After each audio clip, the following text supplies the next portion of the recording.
Hello dears. For some BSc സയൻസിലെ framing perspectives എന്നുള്ള ആ ഒരു പേപ്പറിൽ നിന്ന് നമുക്ക് പ്രതീക്ഷിക്കാവുന്ന ക്വസ്റ്റ്യൻസ് ഇമ്പോർട്ടൻ്റ് ആയിട്ട് വരുന്ന ക്വസ്റ്റ്യൻസ് ആണ് ഡിസ്കസ് ചെയ്യുന്നത്. സോ ഫസ്റ്റ് ചാപ്റ്ററിൽ UN കുറിച്ച്, അതായത് ഹ്യൂമൻ റൈറ്റ്സിനെ പ്രൊട്ടക്ട് ചെയ്യുന്ന UN എന്നുള്ള സംഘടന, നമുക്കറിയാം 193 കൺട്രീസിൻ്റെ ഒരു പാർട്ണർഷിപ്പോട് കൂടിയുള്ള ഒരു ഓർഗനൈസേഷനാണ് UN എന്ന് പറയുന്നത്. 1945 അത് ഫോം ചെയ്തത്. സോ സസ്റ്റൈനബിൾ ഡെവലപ്മെന്റ് ഗോൾസ് കൊണ്ട് ഉദ്ദേശിക്കുന്നത് SDG, അതായത് 2030 കൂടെ ചില ലക്ഷ്യങ്ങളുണ്ട്. അതായത് ഗ്ലോബൽ ഡെവലപ്മെന്റ്, അതേപോലെ തന്നെ ലോകത്ത് സീറോ ഹങ്കർ, അതായത് ഒരാൾ പോലും പട്ടിണി മൂലം മരിക്കാതിരിക്കുക, അതുപോലെ തന്നെ സ്ത്രീ സുരക്ഷ, വുമൻസ് ഇമാൻസിപ്പേഷൻ, ഇതൊക്കെ അവരുടെ ലക്ഷ്യങ്ങളാണ് 2015 ഡിസൈഡ് ചെയ്ത. 2030 കൂടെ ഒരു പീസ്ഫുൾ അറ്റ്മോസ്ഫിയർ വരുമെന്ന് അവർ പ്രതീക്ഷിക്കുന്നു. അപ്പൊ ഇതില് ലീവ് നോ വൺ ബിഹൈൻഡ് എന്നതുകൊണ്ട് ഉദ്ദേശിക്കുന്നത് എന്താണ്? അതായത് ആരെയും ഒഴിവാക്കുക, എല്ലാവരെയും ഉൾക്കൊള്ളിച്ചു കൊണ്ടിരിക്കുന്ന ഒരു development, leave no one behind, ആരെയും ഉപേക്ഷിക്കൂല എന്നുള്ളത്. സോ അതുകൊണ്ട് ഉദ്ദേശിക്കുന്നത് എന്താണെന്നാണ് ചോദിച്ചത്. Means that development efforts must prioritize reaching the poorest, most marginalized. അതായത് വികസനങ്ങൾ ആരിലെത്തണം? പൂവറസ്റ്റ് ആയിട്ടുള്ള പീപ്പിൾ, അതായത് അതിർത്തി ഭാഗങ്ങളിലെത്തണം. അതുപോലെ തന്നെ മാർജിനലൈസ്ഡ് ആയിട്ടുള്ള, പാർശ്വവൽക്കരിക്കപ്പെട്ട ജനതകളിലെത്തണം. അതുപോലെ തന്നെ മോസ്റ്റ് വൾണറബിൾ പോപ്പുലേഷൻ ഫസ്റ്റ്. ഏറ്റവും കൂടുതൽ എക്കണോമിക്കലി വൾണറബിൾ ആയിട്ടുള്ള, ഏറ്റവും കൂടുതൽ സഫറിങ്സ് അനുഭവിക്കുന്ന അവരെയൊക്കെ കൈപിടിച്ച് ഉയർത്തുക എന്നുള്ളതാണ് ഒരു ലക്ഷ്യം എന്ന് പറയുന്നത്. It recognises that progress is not meaningful unless it benefit those who are hardest reach. അതായത് എല്ലാവരിലേക്കും സഹായം എത്തിക്കുക, ഇൻക്ലൂഡിങ് പേഴ്സൺസ് വിത്ത് ഡിസബിലിറ്റീസ്, വൈകല്യങ്ങളുള്ളവർ, അതുപോലെ തന്നെ ഇൻഡിജിനസ് പീപ്പിൾ, അതായത് ആദിവാസി ജനവിഭാഗം, അതുപോലെ തന്നെ woman, girls and those living in extreme poverty. ഇപ്പൊ എല്ലാവരിലേക്കും എത്തിക്കുക എന്നുള്ളതാണ്, സഹായം എത്തിക്കുക, അവരെ കൈപിടിച്ചുയർത്തുക എന്നുള്ള ലക്ഷ്യം. UDHR എന്താണ് അതിന്റെ ഫുൾ ഫോം എന്ന് ചോദിക്കാം. Universal declaration of human rights എന്നുള്ളതാണ്. ഒരു സംഘടനയാണ് UN കീഴിലുള്ള. അതായത് ഹ്യൂമൻ റൈറ്റ്സ് ഉറപ്പുവരുത്തുക, എല്ലാവർക്കും തുല്യനീതി, ജസ്റ്റിസ്, അതുപോലെ തന്നെ അവകാശങ്ങളുണ്ടെന്ന് ഉറപ്പുവരുത്തുക globally. Then explain the significance of CEDAW. Okay, അപ്പൊ അതിന്റെ ഫുൾ ഫോം എന്ന് പറയുന്നത് convention on elimination of all forms of discrimination against woman എന്നുള്ളതാണ്. സോ സിംപ്ലി ഇതെന്താണ്? വുമണിനെ പ്രൊട്ടക്ട് ചെയ്യാനുള്ള സംഘടനയാണ്. 1979 വുമൻസിന്റെ റൈറ്റ്സ് പ്രൊട്ടക്ട് ചെയ്യാനുള്ള ഇത് ഫോം ചെയ്തിട്ടുള്ളത്. അപ്പം it signifies legally binding signatory countries to eliminate discrimination against woman in all areas, political, economic, social, cultural and civil. അപ്പൊ എല്ലാ ഏരിയാസിലും ഇവർ നേരിടുന്ന പ്രശ്നങ്ങൾ, വുമൺ നേരിടുന്ന പ്രശ്നങ്ങൾ അതിനെ അഡ്രസ് ചെയ്യുക, അപ്പൊ ആക്ഷൻ എടുക്കുക എന്നുള്ളത്. It requires governments to take concrete actions including legal reforms, അതായത് അവർക്ക് തുല്യനീതി ഉറപ്പുവരുത്തുക. ഇല്ലെങ്കിൽ ഈ നീതി ഉറപ്പുവരുത്താത്ത പക്ഷം എന്തെങ്കിലും അതിക്രമങ്ങൾ നടന്നാൽ അതിനെതിരെ ആക്ഷൻസ് എടുക്കുക എന്നുള്ളതാണ് ഇതിന്റെ ലക്ഷ്യം എന്ന് പറയുന്നത്. പിന്നെ HRBA, അതിന്റെ ഫുൾ ഫോം ചോദിക്കാം. ഹ്യൂമൻ റൈറ്റ്സ് ബേസ്ഡ് അപ്രോച്ച് എന്നുള്ളതാണ്. അപ്പൊ അതിന്റെ ഇതിൽ തന്നെ ഉണ്ട്. ഓക്കെ, അത് എക്സ്പാൻഡഡ് ഫോം നമുക്ക് കിട്ടിയാൽ ഈസി ആയിട്ട് നമുക്ക് എഴുതാൻ കഴിയും. Human rights based approach.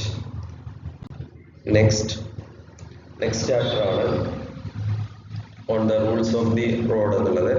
On the rules of the road by AG Gardiner. അതിൽ what is the rule of the road according to AG Gardiner?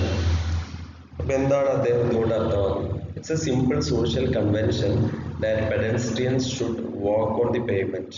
അതായത് നമുക്ക് എല്ലാവർക്കും അറിയാം, ഒരു കൺവെൻഷനാണ് ട്രാഫിക് ഒഴിവാക്കാൻ വേണ്ടി pedestrians should walk on the pavement.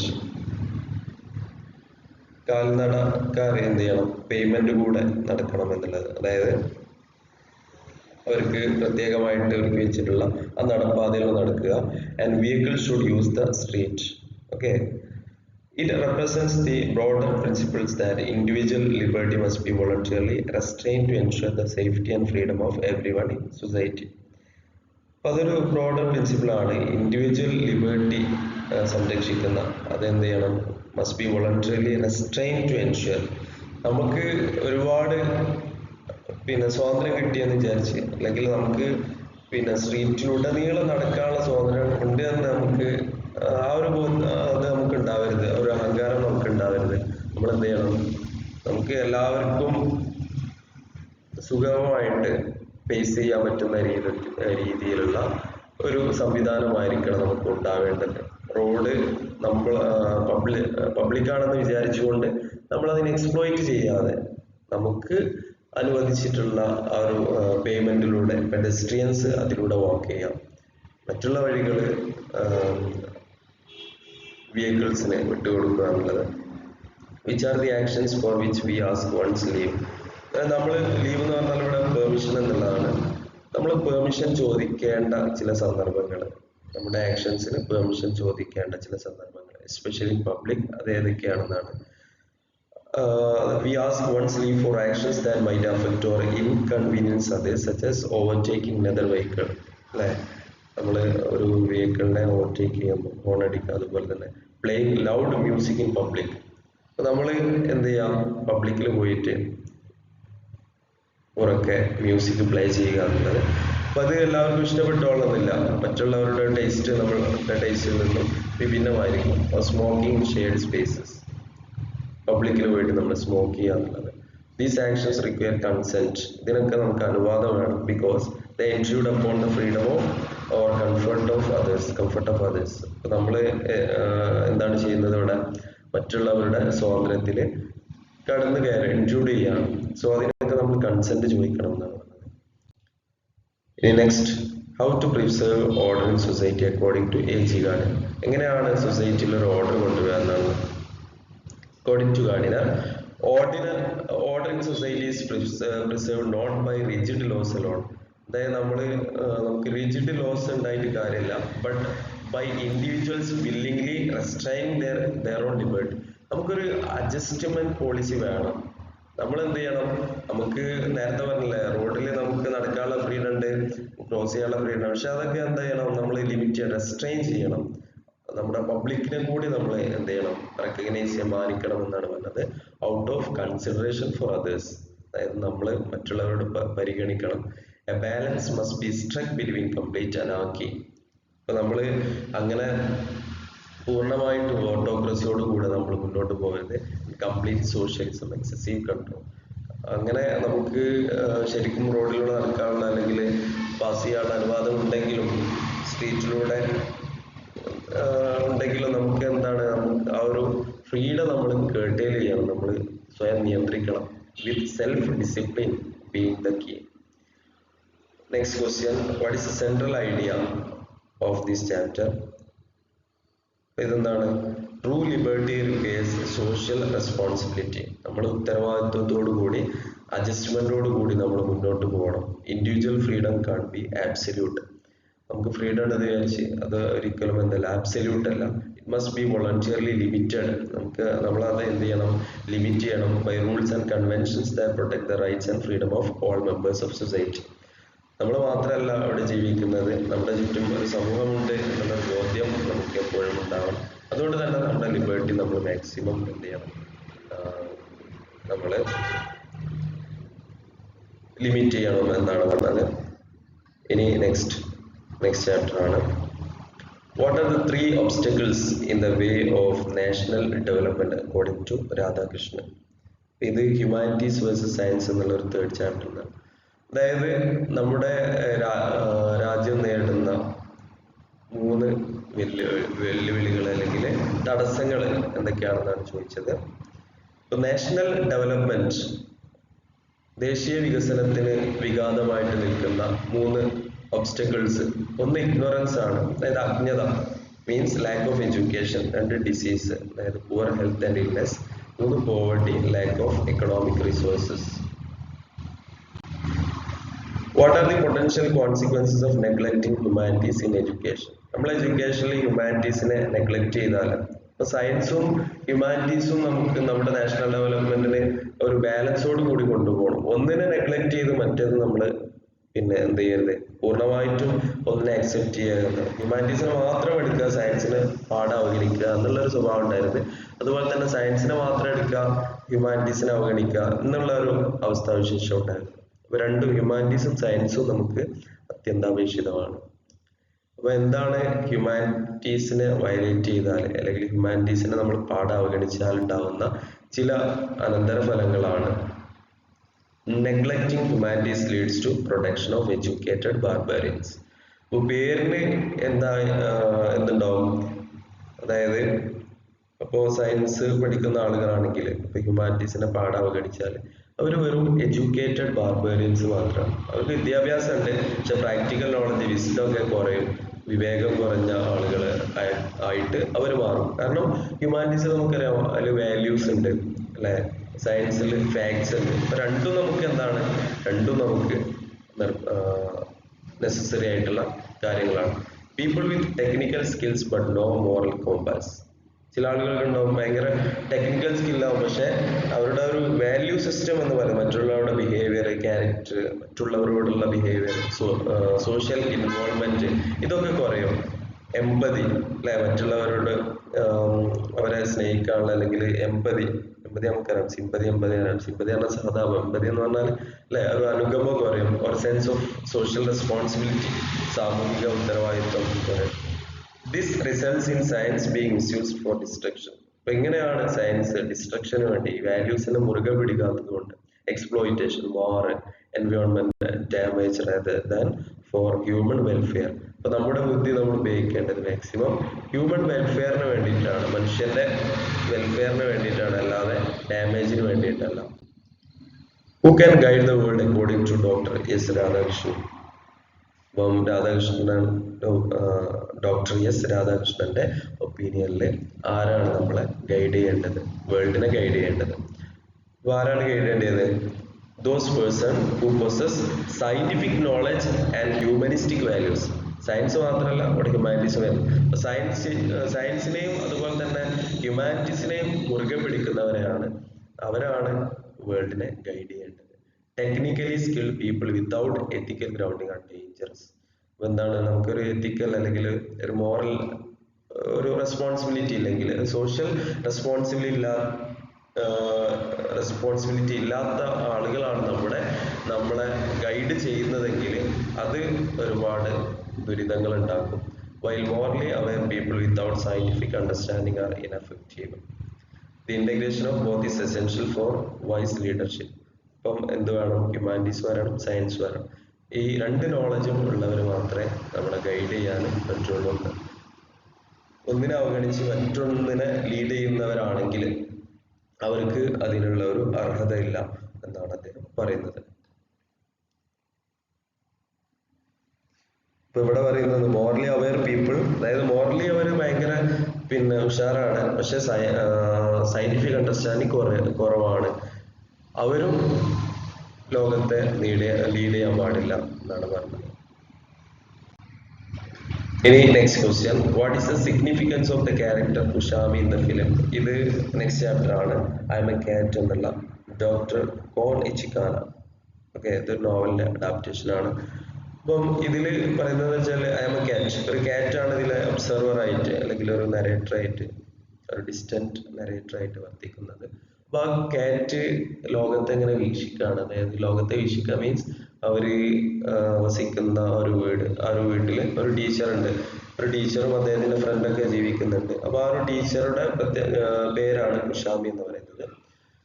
അപ്പൊ teacher എന്താണ്, ടീച്ചർ ഔട്ട്വേർഡിലി ഭയങ്കര ആളുകളുടെ അടുത്തൊക്കെ ഭയങ്കര സ്വീകാര്യത ആഗ്രഹിക്കുന്ന ഒരാളാണ്. ഇതില് മെയിൻ തീം എന്ന് പറയുന്നത് പ്രിട്ടൻഷൻ ആണ്. അതായത് നമ്മൾ വിചാരിക്കും നമ്മൾ വലിയ സംഭവമാണ്, പക്ഷെ നമ്മുടെ ഉള്ളിൽ ചികഞ്ഞു നോക്കിയാല് ഓക്കെ, അപ്പൊ ആ ഒരു കാറ്റ് ഇദ്ദേഹത്തെ ഇങ്ങനെ നോക്കുമ്പോ, അദ്ദേഹത്തിന്റെ ഉള്ളിങ്ങനെ നോക്കുമ്പോ, ഉള്ളിൽ നോക്കുക മീൻസ് അദ്ദേഹത്തിന്റെ ആ ഒരു ഇൻവേർഡ് സ്റ്റേറ്റ് ഓഫ് മൈൻഡ് നോക്കുമ്പോൾ അദ്ദേഹം ഭയങ്കര ഹോളോ ആണ്. ഓക്കെ, ഒരു ഫൂളിഷ് ആയിട്ടുള്ള ബിഹേവിയേഴ്സ് ആണ് അദ്ദേഹത്തിന് ഉള്ളത്. ഔട്ട്വേർഡിലി ഭയങ്കര അക്സെപ്റ്റൻസ് ഒക്കെ കിട്ടുന്നെങ്കിലും ഓക്കെ, അത്തരത്തിലുള്ള ഒരു സൊസൈറ്റിയുടെ ഒരു പ്രിട്ടൻഷനെ ആണ് ഇതിൽ കളിയാക്കുന്നത്. അപ്പം ഇവിടെ മൈജി എറ എന്ന് പറയുന്നുണ്ട്. മൈജി എറ കൊണ്ട് ഉദ്ദേശിക്കുന്നത് ഇവിടെ ഒരു വെസ്റ്റേണൈസ്ഡ് ആയിട്ടുള്ള, ഓക്കെ, വെസ്റ്റേണൈസ്ഡ് ആയിട്ടുള്ള ഒരു എഡ്യൂക്കേഷൻ സിസ്റ്റത്തെ നമ്മൾ ഫോളോ ചെയ്യുമ്പോൾ, അല്ലെങ്കിൽ നമ്മളൊരു modern world versus ancient world പറയും. മോഡേണിറ്റി വന്നതോടുകൂടി നമ്മുടെ പല ഒരു എസെൻസ് നഷ്ടപ്പെട്ട അവസ്ഥ, മനുഷ്യന്റെ ഒരു എസെൻസ് നഷ്ടപ്പെട്ട ഒരവസ്ഥ ആണ് ഇവിടെ അദ്ദേഹം കളിയാക്കുന്നത്. ഓക്കെ, ഈ ഒരു ഫിലിമിലൂടെ. Kushami whose name means sneeze. Okay, അദ്ദേഹത്തിന്റെ പേര് സ്നീസ്. സ്നീസ് എന്ന് നമുക്കറിയാം, തുമ്മൽ എന്നുള്ള ഒരു. അപ്പൊ ഇത് ഒരു ഓർഡിനറി ഹ്യൂമൻ ബീങ്സിന് കൊടുക്കേണ്ട പേരല്ല ശരിക്കും സ്നീസ് എന്നുള്ളത്, അല്ലെങ്കിൽ ഉഷാമി എന്നുള്ളത്. അപ്പൊ അത്രയും ലോവറായിട്ട്, അത്രയും തരം താഴ്ത്തിയിട്ടാണ് ഇതിന്റെ പേര്. Represents the Meiji intellectual educated in western philosophy. ആളുകളൊക്കെ ഭയങ്കര എഡ്യൂക്കേറ്റഡ് ആവും, പക്ഷെ ഹോളോ ആവും, ഇൻവേർഡ്ലി അവർ ഹോളോ ആവും. And literature but somewhat impractical. അവർ പ്രാക്ടിക്കൽ ആവില്ല. സിലബസ് ഒക്കെ നല്ല ഡൈജസ്റ്റ് ചെയ്യാൻ കഴിയും, പക്ഷെ പ്രാക്ടിക്കൽ ആവില്ല. Poor and disconnected from real life. അതായത് സോഷ്യൽ ലൈഫിൽ നിന്നും അവർ വിദൂരതയിലാക്കും. He's a satirical figure. ഇപ്പം ഒരു അതായത് കളിയാക്കപ്പെടുന്ന ഒരു ക്യാരക്ടറാണ് ഇതിലെ. He speaks grandly about knowledge. അതായത് നോളജ് ഇങ്ങനെ വോമിറ്റ് ചെയ്യും. But leaves in poverty and can manage basic domestic affairs. സ്വന്തം വീട്ടിലെ കാര്യങ്ങൾ വരെ നോക്കി നടത്താനുള്ള ഒരു പ്രാക്ടിക്കൽ എബിലിറ്റി അദ്ദേഹത്തിനില്ല, ഉഷാമിക്ക് എന്നുള്ളത്. ഇനി what is the significance of the films title? I am a കാറ്റ്. The title asserts the narrative's identity as a cat, a non-human, non-judgmental observer. ഇപ്പൊ മനുഷ്യന് ഇല്ലാത്ത പല ക്വാളിറ്റീസും ഈ മൃഗങ്ങൾക്കുണ്ട്, അത്രയും. അപ്പൊ അതുകൊണ്ടാണ് ഐ എം എ കാറ്റ് എന്നുള്ളത്. അതായത് ഒരു ഹ്യൂമൺ അല്ല എങ്കിലും ഹ്യൂമന്റെ ബിഹേവിയേഴ്സ് ഒക്കെ അതിനേക്കാൾ എത്രയോ ബെറ്റർ ആണ് ഈ ഒരു കാറ്റിന്റെ ബിഹേവിയർ എന്നുള്ള ആ ഒരു രീതിയിൽ. It signals that this is not a human story but an animal's commentary on humanity. അപ്പൊ ഇത് ഈ ഒരു കാറ്റ് റെപ്രസെന്റ് ചെയ്യുന്നത് കാറ്റിനെ മാത്രമല്ല, അപ്പം ഈ ഒരു ആനിമൽസിനെ മൊത്തം, ഹ്യൂമാനിറ്റിയെ എങ്ങനെയാണ് അവർ നോക്കിക്കാണുന്നത്, അത്രക്കും അതപ്പതിച്ച രീതിയിലുള്ള ഒരു പെരുമാറ്റമാണ് ഹ്യൂമാനിറ്റിയിൽ അവർ കാണുന്നത്. The cat's lack of social ambition gives it the freedom to speak truthfully. അപ്പോൾ മനുഷ്യന് തന്റെ കാര്യം സാധിക്കാൻ വേണ്ടി പല കാര്യങ്ങളും ഹൈഡ് ചെയ്തുകൊണ്ട് സംസാരിക്കും. പക്ഷെ കാറ്റ്സ് അങ്ങനെയല്ല. കാറ്റ്സ് അല്ലെങ്കിൽ അതർ ആനിമൽസ്, അവർക്ക് ഇങ്ങനെ സോഷ്യൽ അംബിഷൻസ് ഒന്നും ഇല്ലാത്തത് കൊണ്ട് തന്നെ അവർക്ക് ഹൈഡ് ചെയ്യാൻ കഴിയൂല. ഓക്കെ, ട്രൂത്ത് സംസാരിക്കും. Unlike human narrators who are constrained by their positions. ആളുകൾ എന്ത് ചെയ്യും? മനുഷ്യന്മാർ അവരുടെ പൊസിഷൻസ് പ്രൊട്ടക്ട് ചെയ്യാൻ വേണ്ടി പല കാര്യങ്ങളും ലാഭത്തിന് വേണ്ടി, അല്ലെ, ഓപ്പർച്യൂണിസ്റ്റിക് ആയിട്ട് സംസാരിക്കുന്നതാണ്. What happens to the cat at the end of the movie? മൂവിയുടെ അവസാനത്തിൽ എന്താണ് കാറ്റിന് സംഭവിക്കുന്നത്? The cat drinks too much beer and falls into a large water barrel or drowns. അത് എന്ത് ചെയ്യുന്നു? ബിയർ കുടിച്ചിട്ട് ഒരു വാട്ടർ ബാരലിൽ ഡ്രൗൺ ചെയ്യുന്നു. Even in its final moments the cat maintains its philosophical detachment. അപ്പോഴും ആ ഒരു കാറ്റ് എന്ത് ചെയ്യുന്നത്? ഒബ്സർവ് ചെയ്യാണ്. ഫിലോസോഫിക്കൽ ഡിറ്റാച്ച്മെന്റ് എന്ന് പറഞ്ഞാൽ അത് ചിന്തിച്ചുകൊണ്ട് വളരെ ദൂരെ നിന്നും അത് ഒബ്സർവ് ചെയ്യുന്നു ഹ്യൂമൻ ബിഹേവിയറിനെ. അതിനെക്കുറിച്ച് ചിന്തിക്കുകയാണ്. ഹ്യൂമൻ ബിഹേവിയറിനെ കുറിച്ച് എത്ര പരിതാപകരം. Observing its own death with right curiosity rather than fear or regret. അപ്പൊ അതിന് മരണത്തെ പേടിയില്ലാതെ, റിഗ്രറ്റ് ഒന്നും കൂടാണ്, അതെന്ത് ചെയ്യുന്നു? ക്യൂരിയോസിറ്റിയോട് കൂടി എന്ത് സംഭവിക്കും എന്നുള്ള ഒരു ക്യൂരിയോസിറ്റിയോട് ഡെത്തിനെ എംബ്രേസ് ചെയ്യുന്നു. ഇനി what is a central theme of self unseeing? Next chapter ആണ്, ഒരു പോയമാണ് തോമസ് ഹാർഡിയുടെ.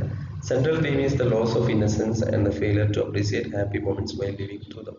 ഓക്കെ, അതായത് സെൽഫ് അൺസീയിങ്ങിൽ നമുക്കറിയാം തോമസ് ഹാർഡി എന്നുള്ളൊരു പോയിന്റ് ആണ് ഇതിലുള്ളത്. തോമസ് ഹാർഡി അദ്ദേഹത്തിന്റെ വൈഫ് മരിച്ചതിന് ശേഷം, ഓക്കെ, വൈഫ് ഉള്ളപ്പോൾ അദ്ദേഹത്തിന് ആ ഒരു സുഖങ്ങൾ, അദ്ദേഹത്തിന് എല്ലാ ഡൊമസ്റ്റിക് ഡ്യൂട്ടീസും അതല്ലെങ്കിൽ അദ്ദേഹത്തിന് സ്നേഹം ഒക്കെ കൊടുത്തിരുന്നു. പക്ഷെ അദ്ദേഹത്തിന് തിരിച്ചു കൊടുക്കാൻ കഴിഞ്ഞില്ല. ആ ഒരു സമയത്ത് അദ്ദേഹത്തിന് അദ്ദേഹത്തിന് അതൊക്കെ ഒരു വിലയുള്ളതായിട്ട് അദ്ദേഹം കണക്കാക്കിയിരുന്നില്ല. പക്ഷെ മരിച്ചതിന് ശേഷം എത്ര എത്രത്തോളം പ്രിയപ്പെട്ടതായിരുന്നു ആ നിമിഷങ്ങൾ, എത്രത്തോളം വിലപ്പെട്ടതായിരുന്നു ആ സ്നേഹങ്ങൾ.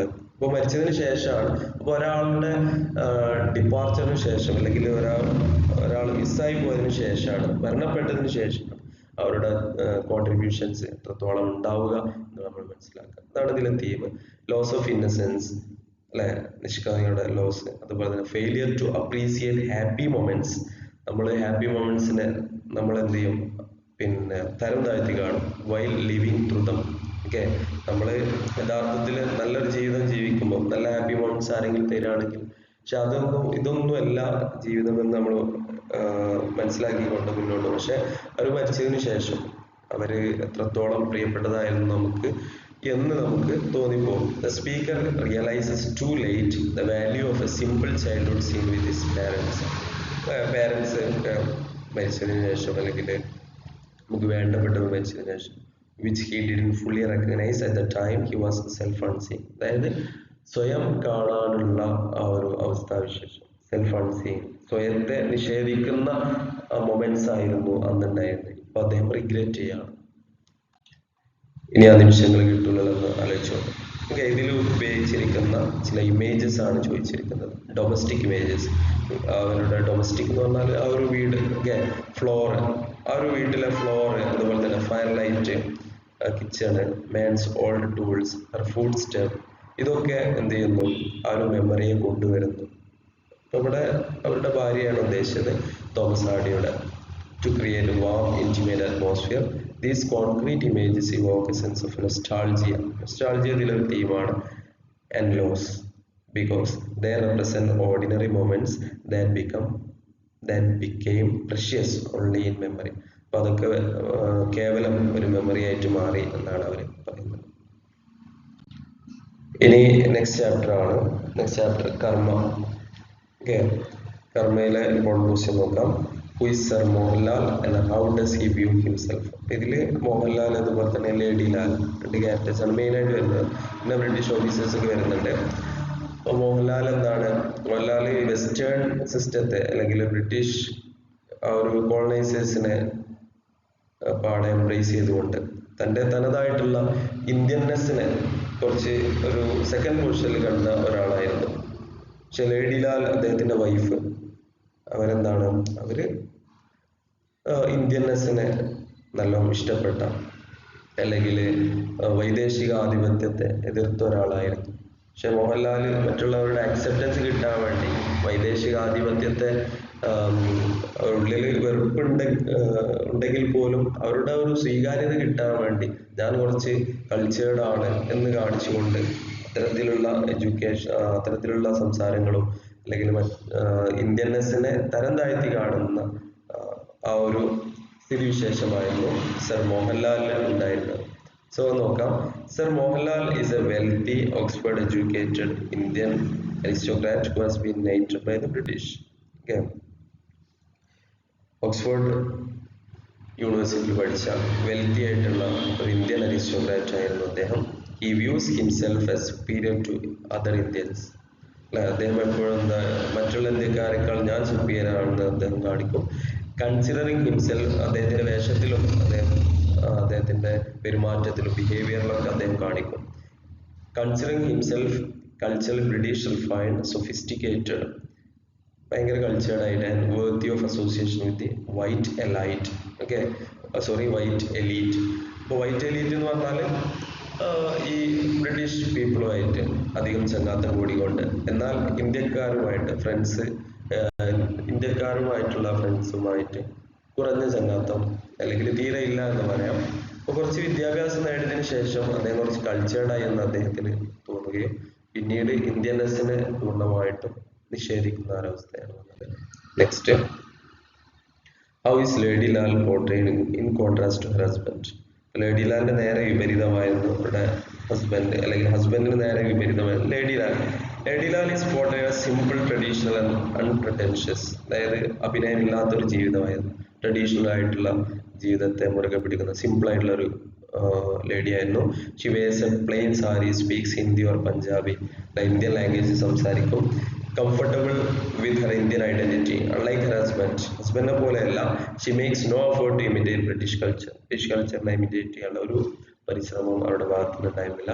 She is also physically heavier and less refined by British standards. Fatty ആണ്, അതുപോലെ തന്നെ ബ്രിട്ടീഷ് സ്റ്റാൻഡേർഡ്സ് അതിനു അനുസൃതമായിട്ട് പോയിരുന്ന ഒരാളല്ല. What is the significance of title കർമ്മ? കർമ്മ എന്ന് പറഞ്ഞാൽ നമുക്കറിയാം, അതായത് നമ്മുടെ ആക്ഷൻ അനുസരിച്ച് നമുക്ക് കിട്ടുന്ന ഒരു അതിന്റെ കോൺസിക്വൻസ്. നമ്മൾ നല്ല ചെയ്താൽ നന്മ കിട്ടും, തിന്മ ചെയ്താൽ തിന്മ കിട്ടും എന്നുള്ള ഹിന്ദു കോൺസെപ്റ്റ് ആണ് ഇത്. Karma, action and its consequences. Okay, ഇതാണ് കർമ്മ കൊണ്ട് ഉദ്ദേശിക്കുന്നത്. Sir Mohanlal's snobbery, self hatred and, അതായത് സ്വന്തം സമൂഹത്തെ അവഗണിച്ചുകൊണ്ടുള്ള അദ്ദേഹത്തിന്റെ ആ നടത്തത്തിന്, അല്ലെങ്കിൽ ബിട്രയൽ എന്ന് പറഞ്ഞാൽ ചീറ്റിംഗ് അല്ലെ, അദ്ദേഹത്തിന്റെ കൾച്ചറിനെ അദ്ദേഹം എന്ത് ചെയ്തു? ചീറ്റ് ചെയ്തു. ഓൺ കൾച്ചറിനെ ചീറ്റ് ചെയ്തു. Led directly to his humiliation. പിന്നെ അദ്ദേഹത്തിന് ക്ലൈമാക്സിൽ നമുക്കറിയാം, അദ്ദേഹം ആരുടെ അടുത്ത് നിന്നാണോ അക്സെപ്റ്റൻസ് കിട്ടാൻ ശ്രമിച്ചത്, അവര് തന്നെ, ബ്രിട്ടീഷ് ഓഫീസേഴ്സ് തന്നെ ഫസ്റ്റ് ക്ലാസ് കമ്പാർട്ട്മെന്റിൽ നിന്നും അദ്ദേഹത്തെ എടുത്തറിയുന്ന അവസ്ഥ.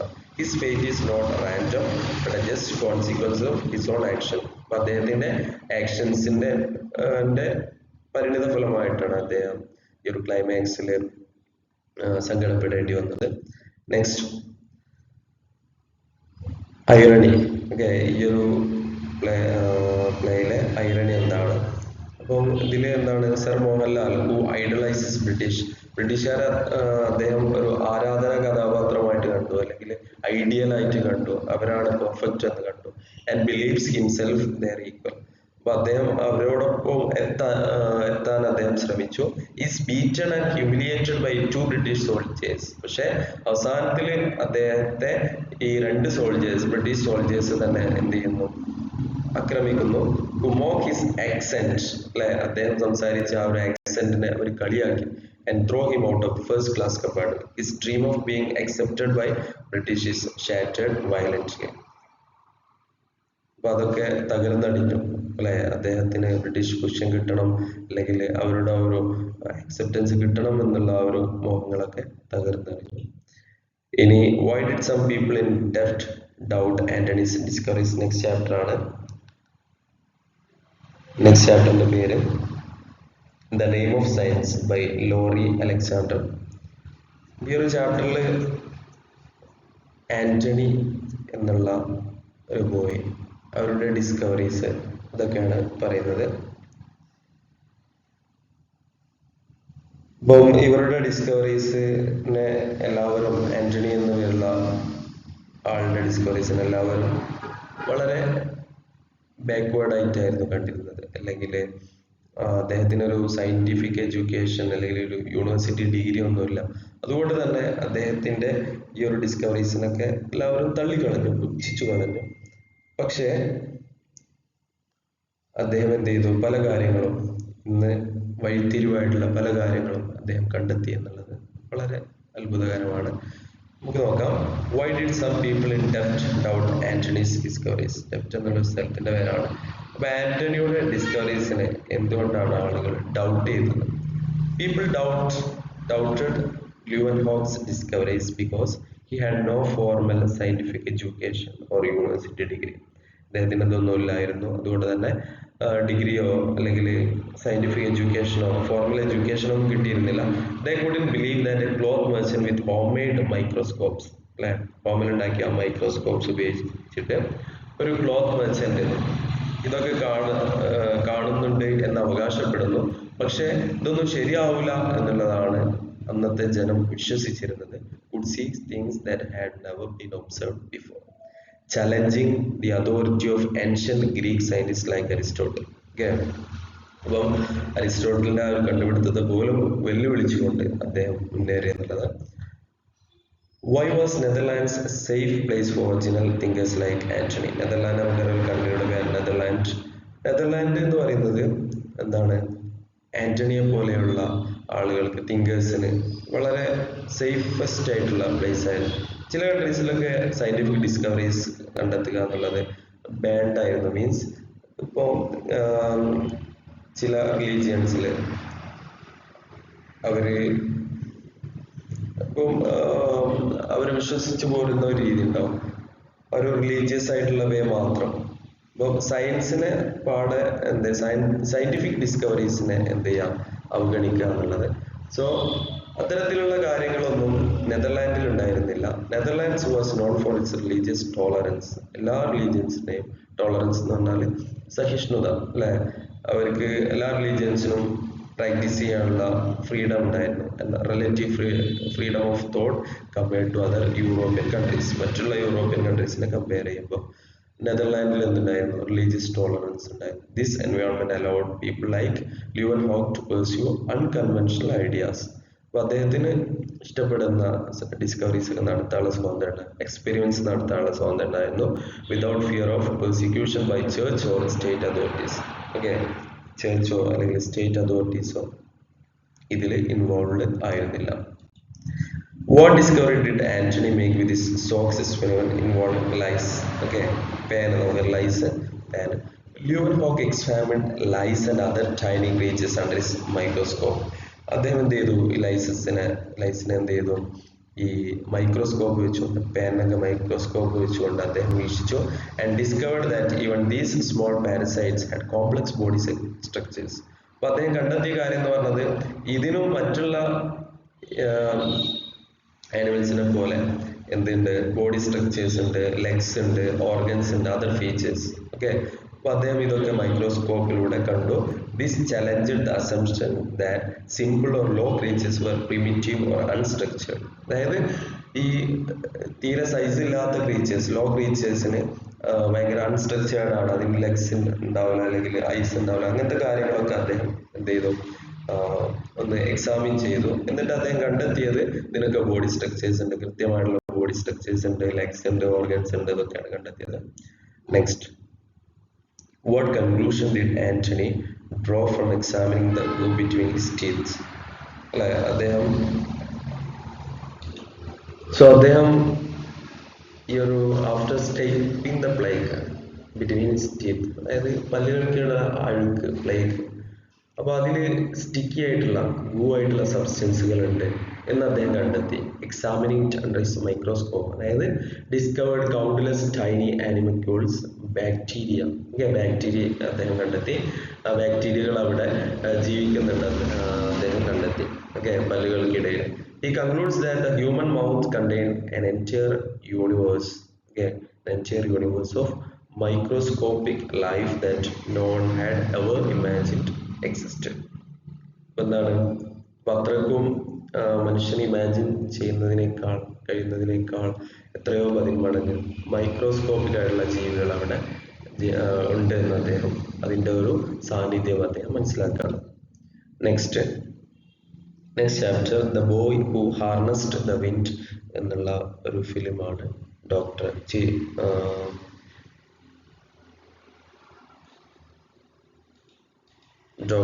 ഇജിയോഫോ ഇവരുടെ ഒരു ഫിലിമാണ്. സോ ഇതിലൊരു മെയിൻ ക്യാരക്ടറാണ് വില്യം കാംക്വാമ്പ എന്ന് പറയുന്ന ആള്. അപ്പൊ ഇവിടെ ഒരു ബോയ് ആയിട്ടാണ് വില്യമിനെ റെപ്രസെന്റ് ചെയ്തിരിക്കുന്നത്. നമുക്ക് നോക്കാം. Why was William forced to leave school? William was forced to leave school because his family could no longer afford the school fees. അതായത് സ്കൂൾ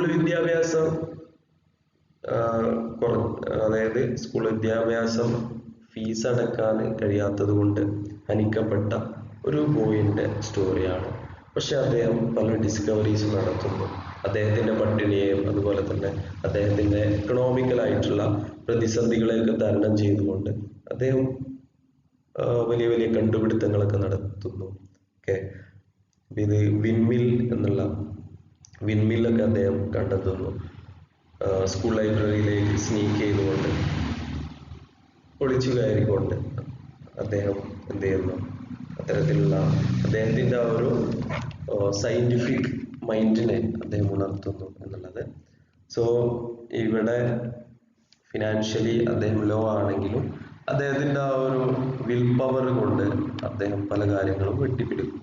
ഇതിന്റെ ഒരു റെസീലിയൻസ് ഇതിന്റെ ഒരു തീമാണ്. നമുക്കൊരു മനഃശക്തി ഉണ്ടെങ്കിൽ, വിൽ പവർ ഉണ്ടെങ്കിൽ എവിടെയും എത്തിച്ചേരാൻ കഴിയും. എന്ത് പ്രതിസന്ധികളെയും തരണം ചെയ്തുകൊണ്ട് നമുക്ക് മുന്നോട്ട് പോകാൻ കഴിയുന്നുള്ളത്. William was forced to leave school because his family could no longer afford the school fees. Okay, അദ്ദേഹം സ്കൂൾ വിടാൻ കാരണം എന്താണ്? അദ്ദേഹത്തിന്റെ ഫാമിലിക്ക് ഫീ അടക്കാനുള്ള ഒരു ഇതുണ്ടായിരുന്നില്ല, കേപ്പബിലിറ്റി ഉണ്ടായിരുന്നില്ല. Femin had destroyed the crops, അല്ലെ, അവർക്ക് ക്രോപ്സ്, അവരുടെ ക്രോപ്സ് ഒക്കെ നശിച്ചു. ഫെമിൻ, അല്ലെ, വരൾച്ച ഉണ്ടായിരുന്നു, ഡ്രാഫ്റ്റ് ഉണ്ടായിരുന്നു. Living them with no income and barely enough food to survive. അവർക്ക് വേണ്ട ഫുഡോ കാര്യങ്ങളോ ഒന്നും കിട്ടിയിരുന്നില്ല. ഹൗ ഡിഡ് വില്യം ഗെയിൻ, അപ്പോൾ ചുരുക്കി പറഞ്ഞാൽ പോവർട്ടി ആയിരുന്നു അവരുടെ ഒരു ചൈൽഡ്ഹുഡ് എന്ന് പറയുന്നത് വില്യമിന്റെ. How did William gain access to the school library despite being banned from attending classes? Okay, അപ്പം ക്ലാസ്സുകളിൽ അറ്റൻഡ് ചെയ്യാൻ അദ്ദേഹത്തിന് കഴിയുമായിരുന്നില്ല, കാരണം അദ്ദേഹത്തിന് ഫീ അടക്കാനുള്ള ഇതുണ്ടായിരുന്നില്ല. അതുകൊണ്ട് തന്നെ പിന്നെ എങ്ങനെയാണ് അദ്ദേഹം സ്കൂൾ ലൈബ്രറിയിലേക്ക് കയറിയത്? William was not allowed to attend classes because he couldn't pay fees but he was permitted to use the school library. പക്ഷെ എന്താണ്, അദ്ദേഹം തുടക്കത്തിലൊക്കെ അദ്ദേഹത്തെ ഡിനൈ ചെയ്തെങ്കിലും പിന്നീട് അദ്ദേഹത്തെ സ്കൂൾ ലൈബ്രറി ഉപയോഗിക്കാൻ വേണ്ടി അദ്ദേഹത്തിന്റെ ആ ഒരു ഇത് കണ്ടുകൊണ്ട്, കേപ്പബിലിറ്റി കണ്ടുകൊണ്ട് പെർമിഷൻ അദ്ദേഹത്തിന് കിട്ടി. He went there regularly to read books and educate himself. അങ്ങനെ അദ്ദേഹം അവിടെ ബുക്സ് റീഡ് ചെയ്തു.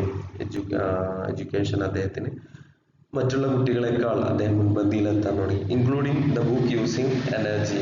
യൂസിങ് എനർജി, ആ ഒരു ബുക്കിന്റെ പേരാണ് യൂസിങ് എനർജി എന്നുള്ളത്. അപ്പം യൂസിങ് എനർജി എന്നുള്ള ഒരു ബുക്ക് അദ്ദേഹത്തെ വളരെയധികം ആകർഷിച്ചു. That contain pictures of wind mills. അപ്പോൾ പിക്ചേഴ്സ്, ഡയഗ്രാംസ് ഒക്കെ കണ്ടുകൊണ്ട് അദ്ദേഹം അതിൽ ഭയങ്കര എന്തായി, ഇൻസ്പയർഡ് ആയി. അപ്പൊ ഡയഗ്രാംസിൽ നമുക്കറിയാം, ഡയഗ്രാം കാണുമ്പോൾ പിന്നെ നമ്മൾ ഡിസ്ക്രിപ്ഷൻ പോലെയല്ല, ഡയഗ്രാം കാണുമ്പോൾ പെട്ടെന്ന് നമുക്ക് മനസ്സിലാവും. അപ്പൊ അതിന്റെ പാർട്സ് കാര്യങ്ങളൊക്കെ എങ്ങനെയാണ് കണക്ട് ചെയ്തിരിക്കുന്നത്. അപ്പൊ അത്തരത്തിലുള്ള കാര്യങ്ങളൊക്കെ അദ്ദേഹം സ്വയം ഉണ്ടാക്കാൻ തുടങ്ങി എന്നുള്ളതാണ്. What major personal loss did William experience during famine and how did it affect him emotionally? അദ്ദേഹത്തിന് കുട്ടിക്കാലത്തുണ്ടായിട്ടുള്ള ഒരു മേജർ ലോസ് എന്തായിരുന്നു? ഓക്കെ, അദ്ദേഹത്തിന് നഷ്ടപ്പെട്ടുള്ള കാര്യം എന്തായിരുന്നു? അപ്പൊ ഇവിടെ ഫെമിനോട് ഉദ്ദേശിക്കുന്നത് ഭക്ഷ്യക്ഷാമാണ്. ഓക്കെ, ആ ഒരു ഭക്ഷ്യക്ഷാമത്തിന്റെ ആ സമയത്ത്, തീരെ ഭക്ഷണം കിട്ടാതിരുന്ന ആ ഒരു സമയത്ത് അദ്ദേഹത്തിന്റെ ഫാമിലി ഡോഗ് കമ്പ എന്ന് അദ്ദേഹം വിളിച്ചിരുന്ന ആ ഒരു ഫാമിലി ഡോഗ് നഷ്ടപ്പെട്ടു during the famine. This loss devastated William emotionally because he loved the dog deeply. അവർ തമ്മിലുള്ള ഒരു കണക്ഷൻ ഭയങ്കര ഡീപ്പായിരുന്നു. The deaths also made him more determined to find a solution to the hunger and suffering in his village. അപ്പൊ അങ്ങനെ ഈ ഒരു ഹങ്കറിന്, അല്ലെങ്കിൽ കാലകാലം പട്ടിണിയായിട്ടിരിക്കാൻ അതിനൊരു സൊല്യൂഷൻ വേണം എന്ന് അദ്ദേഹം തീരുമാനിച്ചു. ഓക്കെ, ഇനി next question. What role did Annie and mister Kachigunda play in supporting William's windmill project? അപ്പൊ ഇവര് ആനിയും അതുപോലെ തന്നെ മിസ്റ്റർ കാച്ചിഗുണ്ട, ഇവര് രണ്ടുപേരും വഹിച്ച റോൾ എന്തായിരുന്നു? ആനി എന്ന് പറയുന്നത് വില്യമിന്റെ കസിൻ ആണ്. ഓക്കെ, കസിൻ ഫ്രണ്ട് ആണ്. സപ്പോർട്ടഡ് ഇമോഷണലി, അദ്ദേഹം എപ്പോഴും അദ്ദേഹം തളർന്നിരിക്കുമ്പോഴൊക്കെ അദ്ദേഹത്തിന് ഒരു കൈത്താങ്ങായിട്ട് ആനി വരുമായിരുന്നു, അദ്ദേഹത്തിന്റെ friend. And help him believe in his project.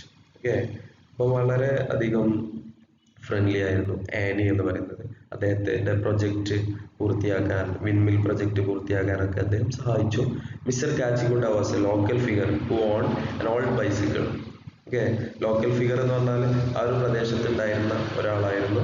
അവിടെ അദ്ദേഹത്തിന് നല്ലൊരു സൈക്കിൾ ഉണ്ടായിരുന്നു. ഈ എന്ത് ചെയ്തു? William salvage the Dynamo from him. Okay, Dynamo അദ്ദേഹത്തിൽ നിന്നാണ് വാങ്ങിയത്, മിസ്റ്റർ കാച്ചിഗുണ്ടയിൽ നിന്നും. അദ്ദേഹം വളരെ നല്ല രീതിയിൽ അത് കൊടുത്തു. Which became a crucial part of windmill's electrical system. അപ്പൊ മിസ്റ്റർ കാച്ചിഗുണ്ടയാണ് ഡൈനാമോ പ്രൊവൈഡ് ചെയ്തത്. ആർക്ക്? വില്യമിന്. കസിന് അദ്ദേഹത്തെ എപ്പോഴും സഹായിക്കുമായിരുന്നു, Annie. Okay, next. Why is the narrator confined to the upstairs room in the mansion? അപ്പൊ ഇത് നെക്സ്റ്റ് ചാപ്റ്റർ ആണ്. Yellow wallpaper. ഇതൊരു എസ്സേ ക്വസ്റ്റ്യൻ ഒക്കെ ചോദിക്കാൻ ചാൻസ് ഉണ്ട്. യെല്ലോ വാൾപേപ്പർ എന്നുള്ളത് ചാർലറ്റ് പെർക്കിൻസ് ഗിൽമാന്റെ ഒരു വർക്കാണ്. അപ്പൊ ഇതിലെ നരേറ്റർ എന്ന് പറയുന്നത് ഒരു ലേഡിയാണ്. ഓക്കെ. ഇതിലൊരു ഹസ്ബൻഡ് അതുപോലെ തന്നെ ഒരു വൈഫ്. ഓക്കെ, ഹസ്ബൻഡ് എന്ന് പറഞ്ഞ ഡോക്ടറാണ്. ഈ വൈഫിനെ എപ്പോഴും അവര്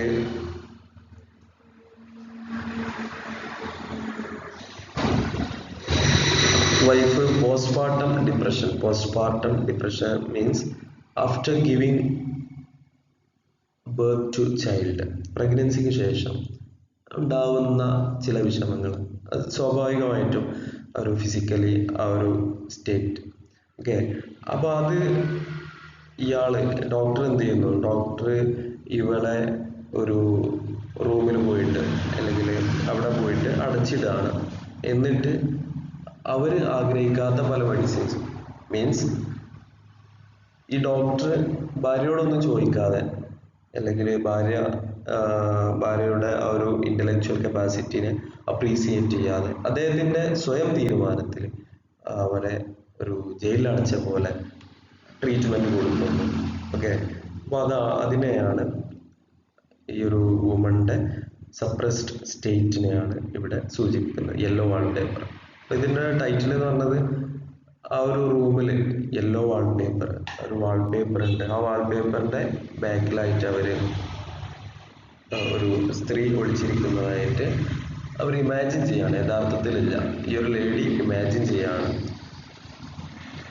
മീൻസ് ഒരു സ്ക്വയർ സ്ട്രക്ചറിൽ ഒരു വാളിൽ അടിച്ചതുപോലെ അല്ലെങ്കിൽ അവിടെ കുടുങ്ങിയതുപോലെ ട്രാപ്ഡ് ആയിട്ട് ഉള്ള ഒരു സിറ്റുവേഷൻ, ഒരു റൂമിൽ ട്രാപ്ഡ് ആയിട്ടുള്ള ഒരു സിറ്റുവേഷൻ, ഫ്രീഡം ഇല്ലാത്തൊരവസ്ഥ. നമുക്ക് നോക്കാം. Why's the narrator confined to the upstairs room in the mansion. ആ ഒരു കൊട്ടാരത്തിൽ അല്ലെങ്കിൽ ആ ഒരു മാൻഷനിൽ അവിടെ എങ്ങനെയാണ് എന്തുകൊണ്ടാണ് അവരെ കൺഫൈൻ ചെയ്യപ്പെട്ടത് അല്ലെങ്കിൽ ഇംപ്രിസൺ ചെയ്യപ്പെട്ടത് അല്ലെങ്കിൽ ഒറ്റപ്പെടുത്തിയത്. Narrator is confined to the upstairs room because husband John എന്നുള്ള ഒരു ഫിസിഷ്യൻ ഡോക്ടറാണ് prescribes the rest cure for her nervous depression. അപ്പൊ അദ്ദേഹം വിധി എഴുതാണ് അവൾക്ക് നെർവസ് ഡിപ്രഷൻ ആണെന്ന്. He believes that the complete isolation, no work and no writing will cure. അപ്പൊ അവൾ ആഗ്രഹിക്കുന്ന പല കാര്യങ്ങളുണ്ട്, എഴുതുക, വരയ്ക്കുക, കാര്യങ്ങൾ, അതിനൊന്നും അദ്ദേഹം പ്രൊമോട്ട് ചെയ്യുന്നില്ല. The room A former nursery becomes Har prison. അപ്പൊ അവർക്ക് ഈ ഒരു റൂം ഒരു പ്രിസൺ പോലെയാണ് തോന്നുന്നത്. What does the yellow wallpaper symbolise in the story? Okay, ഈ ഒരു സ്റ്റോറിയിൽ യെല്ലോ വാൾപേപ്പർ എന്തിനാണ് സിംബലൈസ് ചെയ്യുന്നത്? The oppressive patriarchal society that traps woman. Okay, അതായത് മെയിൽ ഡോമിനേറ്റഡ് സൊസൈറ്റിയാണ് വുമനെ ട്രാപ്പ് ചെയ്യുന്നത് സൂചിപ്പിക്കുന്നത്. Pattern represent social expectations and restrictions. Okay, അതായത് സൊസൈറ്റിയുടെ expectation അനുസരിച്ച് സ്ത്രീകൾ മുന്നേറണം എന്നുള്ള രീതിയിലുള്ള, അതുപോലെ തന്നെ അവർക്ക് ഏർപ്പെടുന്ന നിയന്ത്രണങ്ങൾ, അതിനൊക്കെയാണ് ഇത് സൂചിപ്പിക്കുന്നത്.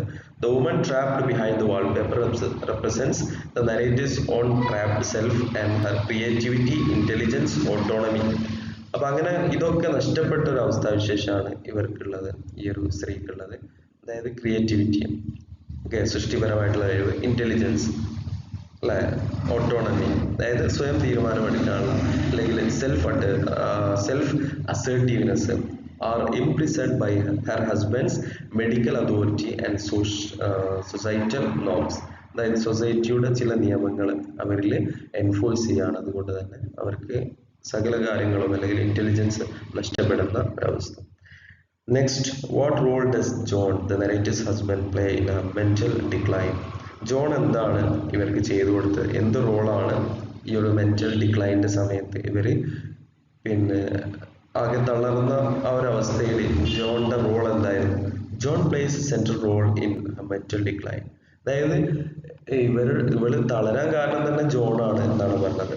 ഓക്കെ, അവളെ തളർത്തിയത് ജോണാണ്. So he believes he is helping her. പക്ഷെ അദ്ദേഹത്തിന്റെ വിചാരം അദ്ദേഹം എന്ത് ചെയ്യാണ്? അവളെ ഹെൽപ്പ് ചെയ്യാണ്. His rest cure denies her any creative outlet. അപ്പോൾ അദ്ദേഹം തുടരെ എന്ത് ചെയ്യുന്നു? മെഡിസിൻസ് കയറ്റി കൊടുക്കുന്നു. പക്ഷെ ഇതൊക്കെ അവരെ ശരിക്കും സപ്രസ് ചെയ്യുന്ന ഒരു രീതിയായിരുന്നു. അതായത് ഒരു മെന്റൽ ഫ്രീഡം അവർക്ക് കൊടുത്തിരുന്നില്ല. സോഷ്യൽ ഇന്ററാക്ഷൻ വിലക്കി, അല്ലെ, മറ്റുള്ളവരോട് ഇന്ററാക്ട് ചെയ്യുന്ന വിലക്കി, or intellectual stimulation. He dismisses Har concerns, calls Har little girl. അല്ലെ, അവളെ ഒരു ചെറിയ കുട്ടിയായിട്ട് അദ്ദേഹം എന്ത് ചെയ്യുന്നു? ട്രീറ്റ് ചെയ്യുന്നു. And refuse to believe she's genuinely ill. His paternalistic control and refusal to listen accelerate her descent. അപ്പോൾ അവരുടെ വീഴ്ചയ്ക്ക് കാരണം ശരിക്കും അദ്ദേഹത്തിന്റെ ആ ഒരു കൺട്രോളിങ് ആയിട്ടുള്ള ഡോമിനേറ്റിംഗ് ആയിട്ടുള്ള അദ്ദേഹത്തിന്റെ കരങ്ങളായിരുന്നു. ഇനി how does the narrator's attitude towards wallpaper change throughout the story? അപ്പോൾ എങ്ങനെയാണ് നരേറ്ററുടെ ആ ഒരു ഭാര്യയാണെന്ന് നമ്മൾ കണ്ടു, എങ്ങനെയാണ് അവരുടെ ആ ഒരു പിന്നെ പെർസ്പെക്റ്റീവ് ചേഞ്ച് ചെയ്യുന്നത് വാൾപേപ്പറിനുള്ള. Initially the narrator dislikes the wallpaper. ആദ്യം ആ ഒരു വാൾപേപ്പറിന് എന്ത് ചെയ്തു, തീരെ ഇഷ്ടപ്പെടില്ല. അപ്പൊ യെല്ലോ എന്ന് പറയുന്നത് ശരിക്കും കളർ ഓഫ് അല്ലെ പാസീവ്നെസ് എന്നാണ്. അപ്പോൾ finding its colour repellent and its pattern confusing. Pattern കണ്ടപ്പോൾ കൺഫ്യൂസ്ഡ് ആയി. നമുക്കറിയാം വാളിലൊക്കെ ചില പെയിന്റിങ്സും അല്ലെങ്കിൽ കാര്യങ്ങളൊക്കെ ഉണ്ടാവും. As a isolation continues. പക്ഷെ അവളിങ്ങനെ ഐസൊലേറ്റ് ചെയ്ത് പോയപ്പോൾ, അതിങ്ങനെ തുടർന്ന് പോയപ്പോൾ she becomes obsessed with it, studying it endlessly. അതിനെ സൂക്ഷ്മമായിട്ട് പഠിക്കാൻ തുടങ്ങി. Eventually she sees a woman trapped behind the pattern. അപ്പൊ അവൾക്ക് അവളെപ്പോലെ ഒരു വുമൺ ഒക്കെ അതിന്റെ പിന്നിൽ ഒളിച്ചിരിക്കുന്നതായിട്ട് അവൾ ഇമാജിൻ ചെയ്യാണ്. By the end she identifies with that woman and tears the wallpaper down to free her. അപ്പം അവൾ ഇമാജിൻ ചെയ്ത ആ ഒരു വാൾപേപ്പറിന്റെ പിറകുള്ള വുമണെ ഫ്രീ ചെയ്യാൻ വേണ്ടി അവർ മനഃപൂർവ്വം എന്ത് ചെയ്യുന്നു, ആ വാൾപേപ്പർ കീറാണ്. ആൻഡ് ഹെർസെൽഫ് ആ ഒരു ഫ്രീഡത്തിനെയാണ് ഇവിടെ ഡിനോട്ട് ചെയ്യുന്നത്. ഇനി നെക്സ്റ്റ് ഒരു പോയമാണ് ഡോണ്ട് ബി ബ്യൂട്ടിഫുൾ എന്നുള്ള പോയം. ഈ ഒരു പോയത്തില് വാട്ട് ക്വാളിറ്റീസ്, നമുക്ക് ക്വസ്റ്റ്യൻസ് നോക്കാം. ഡോണ്ട് ബി ബ്യൂട്ടിഫുൾ ഈ ഒരു പോയത്തില് പ്രത്യേകമായിട്ട് പറയുന്നത് എന്താണെന്ന് വെച്ചാൽ ഫിസിക്കൽ ബ്യൂട്ടി അല്ല, നമ്മുടെ ഇൻവേർഡ് ബ്യൂട്ടിയാണ് ഏറ്റവും നമ്മൾ പരിഗണിക്കേണ്ടത് എന്നാണ് അദ്ദേഹം പറയുന്നത്. ഇത് എഴുതിയത് നികിത ഗിൽ എന്നുള്ള ഒരു പോയറ്റാണ്. So according to the poem what qualities should a person aspire to instead of beauty. ബ്യൂട്ടിയെ കവച്ചു വെച്ചുകൊണ്ട് എന്ത് ക്വാളിറ്റീസ് ആണ് ഒരാളിൽ ഉണ്ടാവേണ്ടത്. Instead of beauty the poem urges readers to aspire to qualities such a strength. അപ്പോൾ പ്രത്യേകിച്ച് ഇവിടെ ഒരു ഫെമിനിസ്റ്റ് ആയിട്ടുള്ള ടൂണാണ് ഇവിടെ വരുന്നത്. അതായത് ഫീമെയിലിന് വേണ്ടി വാദിക്കുന്ന, ഫീമെയിലിനോട് കൂടുതൽ സ്ട്രെങ്ത്, അതുപോലെ courage, intelligence, kindness, authenticity, resilience, ധൈര്യം, ഇതൊക്കെ കൈവരും. These inner qualities are presented as far more valuable than physical appearance. Physical അപ്പിയറൻസിനേക്കാൾ എത്രയോ ഏറ്റവും കൂടുതൽ നമുക്ക് ഹാപ്പിനെസ് തരുന്ന ഇന്നർ ക്വാളിറ്റീസ് ആണ്, which is temporary and superficial. മറ്റതെന്താണ്, സർഫസ് ലെവലിലുള്ള ബ്യൂട്ടി എന്നുള്ളത് സർഫസ് ലെവലിലുള്ളത് മാത്രമാണ്. ഇന്നർ ബ്യൂട്ടിയാണ് നമ്മുടെ എക്സ്റ്റേണൽ ബ്യൂട്ടിയേക്കാൾ പ്രധാനം എന്നാണ് പറഞ്ഞത്. Next file, what key biological concept does Carissa Sanborn